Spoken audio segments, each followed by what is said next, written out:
Hi, welcome to Pine Island Racket and Fitness Center. I'm Rick Ostlund, head pro and director of tennis since opening in 1990. We're located in Corolla, just north of Duck, on the beautiful Outer Banks of North Carolina. And we're proud to be part of the world-renowned Sanderling Resort and Spa. I've been on the head advisory staff for well over 25 years and have been writing tennis tips for nearly 30. At this time, I've published almost 500 tennis tips, and I'd like to share a few of my favorite ones with you for my first DVD. I hope you find some of these useful in your quest for improvement in this game of a lifetime. So let's get started. The first tip I'd like to share with you today was a tip that I wrote for the North Beach Sun some time ago. I also published this tip in Tennis Magazine, and I titled it, "Catch an egg to drop your volleys over easy." The concept of catching the egg is the absorption of the power of the shot. So when you were in elementary school, I'm sure all of you at some point during field day participated in the egg throwing contest, where you would have your partner, you'd throw an egg, they'd catch it, you'd back up. The team that got the furthest back would win the competition.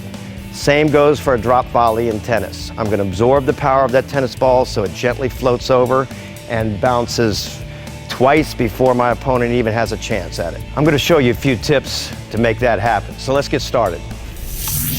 Now, first of all, when to hit a drop volley. If I get a ball that's above the level of the net, many times my options are much greater. So if I can hit down into the court, I'll drive this for a winner over where my opponent isn't, and I have a much greater chance to be very aggressive on this shot.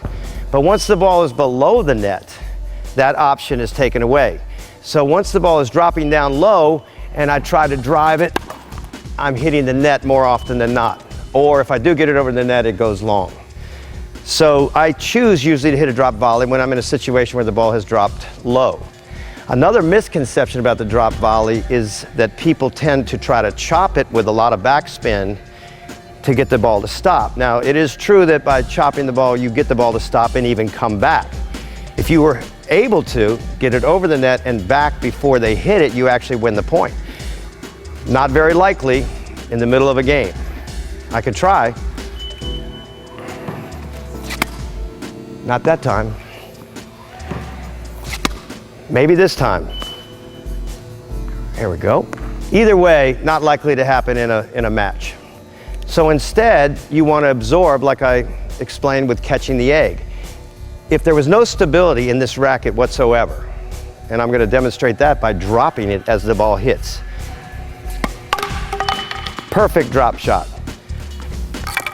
You don't want to drop your racket in the middle of the match either. So instead of dropping the racket, even though you saw there was no stability in that, I'm going to loosen my grip and absorb the power of the shot. If I absorbed all the power in the shot, you would get something like this. Now, that's illegal. Great trick to win the point. But again, that's not what you want to do. You want to absorb partially the power of the shot so that it does create a nice short ball that they cannot get to. If I can bounce this ball 3 times in the service box before it goes over the service line, I'm almost guaranteed that I have a winning shot.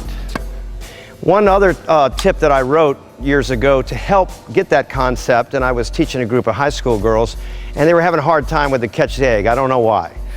But I had them touch the ball, then tap the ground behind them, and this also helped create the retracting of the racket and absorbing the power. So that little move right there, all of a sudden they started hitting great drop volleys. So I called that touch, then tap. So remember, next time out on the court, when you have your opponents pinned back and that ball's a little bit lower than the net, remember to catch an egg to drop your volleys over easy. And you'll scramble your opponents. And I could say while you're poaching, but I don't want you to egg me on. I'm Rick Ostlund.